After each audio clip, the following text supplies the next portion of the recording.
વાલા સજ્જનો, જીવનમાં કોઈની પાસે કાંઈ અપેક્ષા ના રાખો. હંમેશા એક જ વાત યાદ રાખો કે મને જગત પાસેથી કંઈ જોઈતું નથી, બસ હું આપવા જ આવ્યો છું. કોઈની પાસે કંઈ અપેક્ષા રાખવી એટલે પોતાના માટે દુઃખ ઊભું કરવું.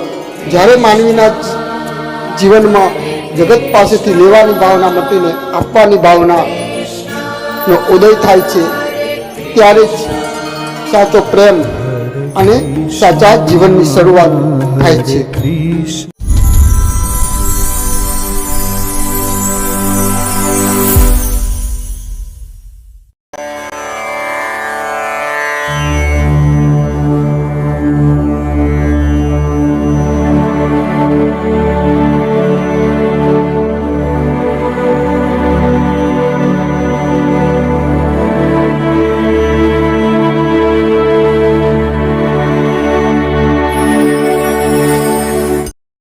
અધરમ મધુરમ વદનમ મધુરમ નયનમ મધુરમ હસિતમ મધુરમ હૃદયમ મધુરમ ગમનમ મધુરમ મધુરાધિપતેરખિલમ મધુરમ વચનમ મધુરમ ચરિતમ મધુરમ વસનમ મધુરમ વલિતમ મધુરમ ચલિતમ મધુરમ ભ્રમિતમ મધુરમ મધુરાધિપતેરખિલમ મધુરમ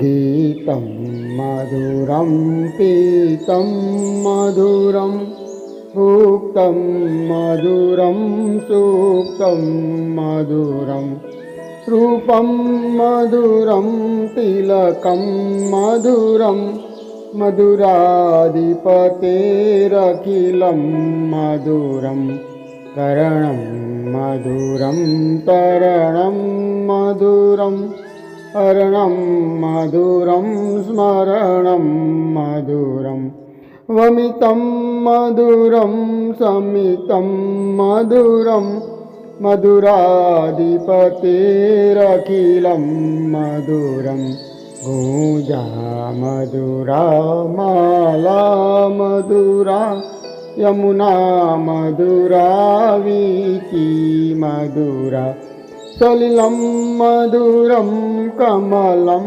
મધુરમ મધુરાધિપતેરખિલમ મધુરમ.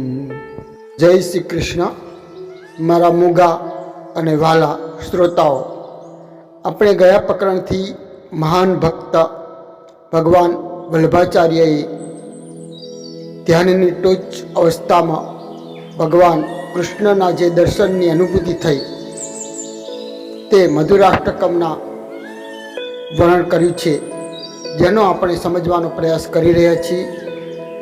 છેલ્લે મેં આપને પ્રશ્ન કર્યો હતો કે આ સ્તોત્રમાં આગળ જવું છે કે પછી આવા જ બીજા મહાપુરુષોને ધ્યાનમાં ભગવાનની જે અનુભૂતિ થઈ તે વિષય પર આગળ વધવું છે. મેં 2:11 સુધી આપના ઉત્તરની રાહ જોઈ, પણ કંઈ પ્રતિસાદ મળ્યો નથી, જેનું કોઈ પણ કારણ હોય. પરંતુ મારા આ ઓડિયો લગભગ શ્રોતાઓ ટાઈમ પાસ કે મનોરંજન માટે સાંભળતા હોય તેમ મને લાગે છે, કારણ કે આપની તરફથી મને કોઈ કોમેન્ટ કે જિજ્ઞાસા જોવા મળતી નથી. ખેર, જે પણ હોય, હું તો મારું આ કર્મ ભક્તિની દૃષ્ટિથી કરી રહ્યો છું. તેથી આપની તરફથી મને પ્રતિસાદ મળે કે ના મળે, મને તો આ કર્મ કરવાનો આનંદ મળે છે. ક્યારેક આનાથી મારો અભ્યાસ પાકો જ નથી થતો, પરંતુ દરેક પ્રકરણ અનુસાર ભગવાન મને તેનો અનુભવ પણ કરાવતા જાય છે, અને તેનાથી જે મને જ્ઞાન મળે છે તે હું આપને પીરસી રહ્યો છું. અત્યારે હું એવા સમયમાંથી પસાર થઈ રહ્યો છું કે જેમાં સંપૂર્ણ ઈશ્વરના ભરોસે જીવી રહ્યો છું. અને ઈશ્વર સતત મારી સાથે હોય તેવું અનુભવ પણ કરું છું. કારણ કે ભગવાન એવા સ્વરૂપે આવીને મને પડખે ઊભા રહી હિંમત આપી રહ્યા છે કે હું અહીં કહી શકતો નથી. ભગવાનના પ્રેમનો અનુભવ જ કરવાનો હોય, પ્રેમનો ઢંઢેરો પીટવાનો ના હોય, પરંતુ તેમ છતાં તેમના પ્રેમને હું અભિવ્યક્ત કર્યા વિના રહી શકતો નથી. આ વાત હું મારી મોટાઈ બતાવવા માટે નથી કરી રહ્યો, પરંતુ આજે પણ ભગવાન પોતાના ભક્તની કેટલી સંભાળ રાખે છે તે દર્શાવવા માગું છું, જેથી આપ સર્વની ઈશ્વર પ્રત્યે શ્રદ્ધા દૃઢ થાય. તમને કદાચ સાચું લાગે કે ન લાગે, તમે માનો કે ના માનો, પરંતુ આ શ્રીમદ ભાગવદ્ ગીતા પર મારા દરેક ઓડિયોનો પહેલાં ભગવાન મને અનુભવ કરાવે છે અને તે અનુભવ પછી હું આ લખી રહ્યો શકું છું. અથવા એમ કહું કે ખુદ ભગવાન મને આ લખાવે છે. તો આપે તો મને કોઈ ઉત્તર આપ્યો નથી મારા પ્રશ્નનો. તેથી આ મધુરાષ્ટકમનો હજુ વધુ આનંદ લેવા મને યોગ્ય લાગતા આ વિષય પર બીજું પકડ બનાવી રહ્યો છું. આપણે ભગવાનનું હાસ્ય કેવી રીતનું મધુર છે તેની વાત આગળના ઓડિયોમાં કરી હતી. હવે ભગવાન વલ્ભાચાર્ય કહે છે કે ભગવાનનું હૃદય મધુર છે. ભગવાનનું હૃદય કેમ મધુર છે? કારણ કે ભગવાનનું હૃદય અત્યંત પ્રેમાળ અને વિશાળ છે. તેનો પ્રેમ કોઈ પણ અપેક્ષા વગરનો અને નિરાકાંક્ષ હોય છે. તેને સૌથી શ્રેષ્ઠ સર્જન માનવીનું કર્યું અને બધી જ સ્વતંત્રતા આપી. માનવ જ્યારે માતાના ગર્ભમાં હોય છે ત્યારે તે ઈશ્વરને પ્રાર્થના કરે છે કે પ્રભુ, મને માતાના ગર્ભમાંથી બહાર કાઢ. હું પૃથ્વી પર જઈ તારું ભજન કરીશ ને તારું કામ કરીશ. ભગવાન કહે છે કે તું મારું કામ કરીશ તો હું બદલામાં તારું જીવન ચલાવીશ, તારી સંભાળ રાખીશ અને તારી બધી જ જરૂરિયાત પૂરી કરીશ. આમ બંને એકબીજાને કોલ આપી વચનથી બંધાય છે. પરંતુ પૃથ્વી પર આવ્યા પછી માનવ મોહ માયામાં ઈશ્વરને ભૂલી જાય છે. એટલું જ નહીં, પરંતુ બુદ્ધિમાં એટલો મંદ બને છે કે ઈશ્વર ક્યાં છે તેવા પ્રશ્નો કરે છે. ઈશ્વરને ગાળો આપે છે, ફરિયાદ કરે છે, પરંતુ છતાં ઈશ્વર દિવસ રાત તેનું 24 કલાક હૃદય ચલાવે છે. માણસ સૂઈ જાય છે, પરંતુ ઈશ્વર સૂતો નથી. સતત તેના હૃદયના ધબકારા ચાલુ રાખે છે. દિવસ રાત શ્વાસોશ્વાસ લે છે, ઓક્સિજન પૂરો પાડે છે, જમીનમાં પોતાના બાળકને માટે અન્ન, ફળ, ફૂલ ઉગાડે છે. રોજ સવારે સૂર્ય રૂપે પ્રકાશ આપે છે, વરસાદ આપે છે, પવન આપે છે, તેના શરીરમાં લોહીનું પરિભ્રમણ કરે છે, ખાધેલું અન્ન પચાવે છે. આ ઘણી બધી ક્રિયાઓ એવી છે કે આપણે શરીરમાં આપણે કરતા નથી, પરંતુ ઈશ્વર જ કરે છે. છતાં માણસ અભિમાનમાં બધું હું કરું છું, મારાથી જ કોઈ મોટું નથી એમ માને છે. ઈશ્વરનો પ્રેમ મા જેવો છે. માને તેનું બાળક મારે કે ગાળો આપે, પરંતુ તેમ છતાં તેના સંતાનને કંઈ પણ થાય તો મા દોડી જાય છે. તેમ ઈશ્વરનો પ્રેમ શરત વગરનો છે. તમે તેને મારો, તમે તેને માનો કે ના માનો, પૂજો કે ના પૂજો, તે તો હંમેશા દિવસ રાત તમારી સેવા કરતો હોય છે, અને તે પણ કંઈ માગણી કે મૂલ્ય લીધા વગર. જ્યારે આપણો પ્રેમ મોહ જનિત છે, આપણા બધા જ સંબંધો મોહથી ભરેલા છે. આપણા સંબંધો કચકડા જેવા છે, ઘડીકમાં તૂટી જાય છે. આપણે પ્રેમ શરતી હોય છે. મેં તેના માટે આટલું કર્યું તો તેને મારા માટે આટલું કરવું જ જોઈએ. આ પ્રેમ નહીં, સોદો છે. આપણો પ્રેમના નામે અધિકાર કરીએ છીએ, સામેની વ્યક્તિને વશ કરવા માગીએ છીએ. તે હું કહું તેમ કરવું જોઈએ, મારું માનવું જોઈએ, મારા સિવાય બીજા કોઈને તેના જીવનમાં મહત્ત્વ ના હોવું જોઈએ, કે કોઈ પાસે ના જવું જોઈએ. આમ તેની સ્વતંત્રતા છીનવી લઈએ છીએ, તેને પ્રેમના નામે ગુલામ બનાવવા માગીએ છીએ, અને આ પ્રેમ મોહમાં પરિણામતા પ્રેમ ગંધાઈવા માંડે છે. સામાન્ય વ્યક્તિ માટે તે પ્રેમ નહીં, બંધન બની જાય છે. તેનો શ્વાસ ઘૂંટાય છે ને તેનું જીવવું અઘરું બની જાય છે, ને પરિણામે પ્રેમમાં પછી અરુચિ આવતા કંકાસ થાય છે ને છૂટાછેડામાં પરિણામે છે. તુલસીદાસનો પ્રેમ મોહથી ભરેલો હતો. તે પોતાની પત્ની રત્નાને એક ક્ષણ પણ પોતાનાથી દૂર થવા દેતા નહીં. તેમજ રત્નાદેવી તેમના પ્રેમથી છૂટવા માગતી હતી, પરંતુ નસીબ તેમનું તેટલું સારું કે સાચું જ્ઞાન થયું ને ઈશ્વરમાં પ્રીતિ થઈ, ને તે જ પ્રેમે તેમને મહાન સંત બનાવી દીધા. માટે પ્રેમ જ કરવો હોય તો ઈશ્વરને આવો પ્રેમ કરો, કારણ કે તે જ તમારા પ્રેમની કદર કરશે. આ પામર માનવી શું કદર કરી શકવાનો?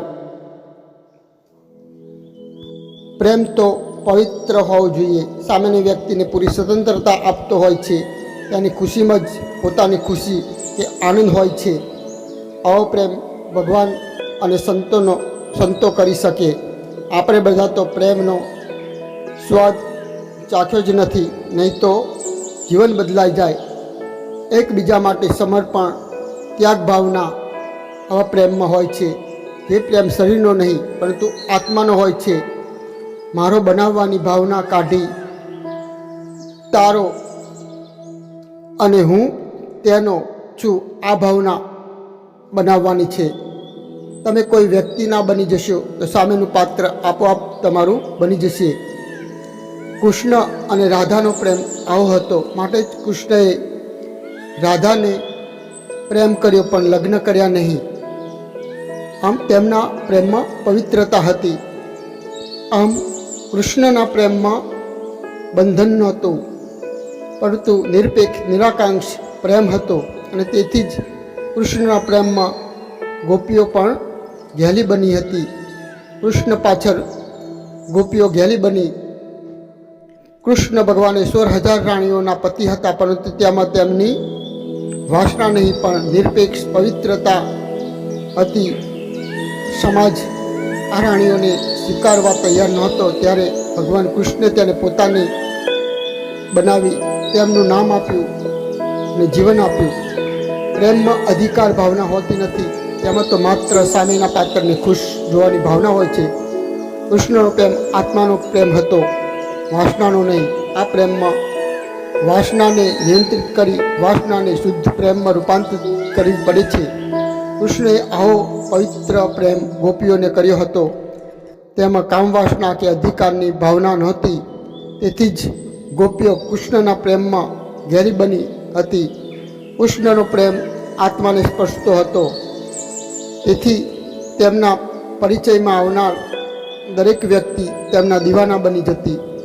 કૃષ્ણ એ કદરૂપી કુબ્જાને પણ તેને આત્માની સુંદરતા જોઈ હતી. આમ કુબ્જા કદરૂપી હોય છતાં પણ કુબ્જાના રૂપને નહીં પરંતુ તેના આત્માને સૌંદર્ય જોયું. આ પ્રેમમાં માત્ર ને માત્ર બીજાને આનંદિત જોવાની ભાવના હોય છે. આ પ્રેમ માણસનું પતન નહીં પરંતુ ઉદ્ધવીકરણ કરે છે. આમ મહાપુરુષનો પ્રેમ પણ આવો હોય છે, અને આવા પ્રેમને ભગવાનનું સ્વરૂપ ગણે છે. અને તેથી જ લવ ઇઝ ગોડ કહે છે, પ્રેમ એ જ ભગવાન છે. આજે સંબંધોમાં પણ વ્યવહારમાં પિતા પુત્રના પ્રેમના બધે જ શર્તથી ભરેલા છે, મોહથી ભરેલા છે. મેં તેને ત્યાં આટલા લગ્ન પ્રસંગે વ્યવહાર કર્યો તો તેને પણ આટલો કરવો જોઈએ. મેં મારા પુત્રને ભણાવ્યો ગણાવ્યો તો તે મોટો થઈ મારી સેવા કરવો જોઈએ. મેં તેને માટે આટલું કર્યું, તેનું આ પ્રસંગો કર્યા, તેના આ કામ કર્યા, મેં તેના પર આટલા ઉપકાર કર્યા, તો આ તે પ્રેમ નહોતો કર્યો પરંતુ આ તે સોદો કર્યો હતો. તે કમાઈને મને આપવો જોઈએ. હું સમાજની સેવા કરું છું તો સમાજે મારી કદર કરવી જોઈએ. અને આ દૃષ્ટિથી કરવામાં આવેલ કાર્ય લાંબુ ટકતું નથી. પરિણામે ધાર્યું પરિણામ ના મળતા માણસ દુઃખી થાય છે. તેથી જ ગીતામાં ભગવાન શ્રી કૃષ્ણ કહે છે કે નિષ્કામ અપેક્ષા વગર તું કર્મ કર. પિતા તરીકે તું તારી ફરજ બજાવ. તેને ભણાવ્યો તો પિતા તરીકે તારી ફરજ હતી. તેને જન્મ આપ્યો તો ભણાવવો, મોટો કરવો. તેમાં શું મોટી વાત? તેમાં કહેવાનું હોય પુત્ર તરીકે તે પોતાનું કર્તવ્ય બજાવે તે તેની ફરજ છે, અને ના બજાવે તો તે તેને જોવાનું છે. પરંતુ તારે તો તારે પિતા તરીકે પૂરી કર્તવ્ય બજાવવાનું છે. એમાં કાંઈ ગણતરી કરવાની ના હોય. પ્રેમમાં ગણતરી જે કરે તે પ્રેમ હોય જ નહીં. પુત્ર મોટો થઈ સાથે રાખીશ કે મોટો થઈ સેવા કરે તો ભાગ્ય, અને ના કરે તો દુઃખ નહીં. પરંતુ ફળની આશાથી કર્મ કરીશ તો તે કર્મ આગળ જતાં તને બાંધશે અને દુઃખનું કારણ બનશે. આમ ભક્તરાજ વલ્લભાચાર્યને ભગવાનનું હૃદય મધુર લાગે છે, કારણ તેમનું હૃદય આવો નિસ્વાર્થ પ્રેમથી ભરેલું છે. જો એક પ્રેમની ઝલક પણ આપણને મળી જાય તો આપણો બેડો પાર થઈ જાય. અને આ માટે જ ધ્યાન કરવાનું. ધ્યાન કરતાં ટોચની સ્થિતિમાં ભગવાનના આ પ્રેમની અનુભૂતિ આપણને થાય ત્યારે તેમનું હૃદય આપણને મધુર જ ના લાગે, પરંતુ આપણું જીવન પણ તેમના જેવું મધુર થઈ જાય. આપણો પ્રેમ પણ તેમના જેવો નિસ્વાર્થ, નિરપેક્ષ, પવિત્ર પ્રેમ કરતાં આપણે થઈ જઈએ. ભગવાનનો પ્રેમ કેવો હોય તેનું છેલ્લે એક દૃષ્ટાંત આપી પૂરું કરીશ. ભગવાન ઈસુ કૃષ્ણને જ્યારે દુષ્ટે સૂરી પર લટકાવ્યા અને તેમને ખીલા મારી ટીંગાડતા હતા, ત્યારે પણ ભગવાન ઈસુ કૃષ્ણના હૃદયમાંથી કયા શબ્દો નીકળ્યા હતા ખબર છે? હે ગોડ, તો આ લોકોને માફ કરી દેજે, કેમ કે આ લોકો અજ્ઞાનથી શું કરે છે તેમને ભાન નથી.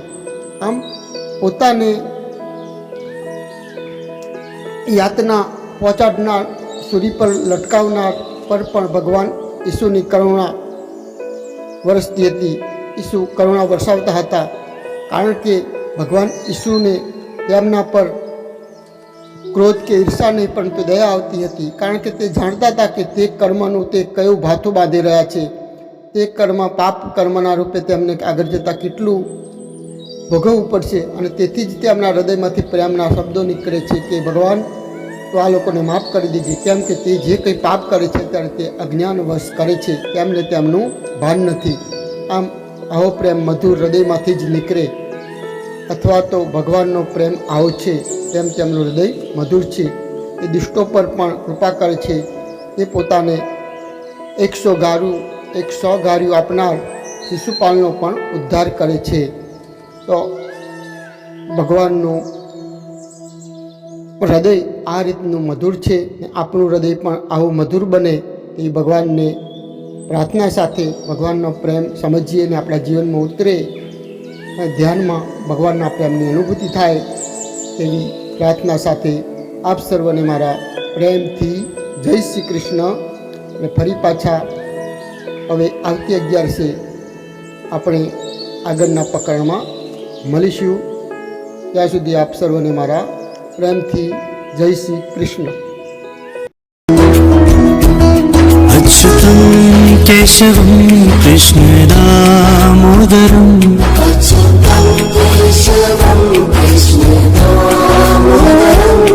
अच्युतं केशवं कृष्णदामोदरम्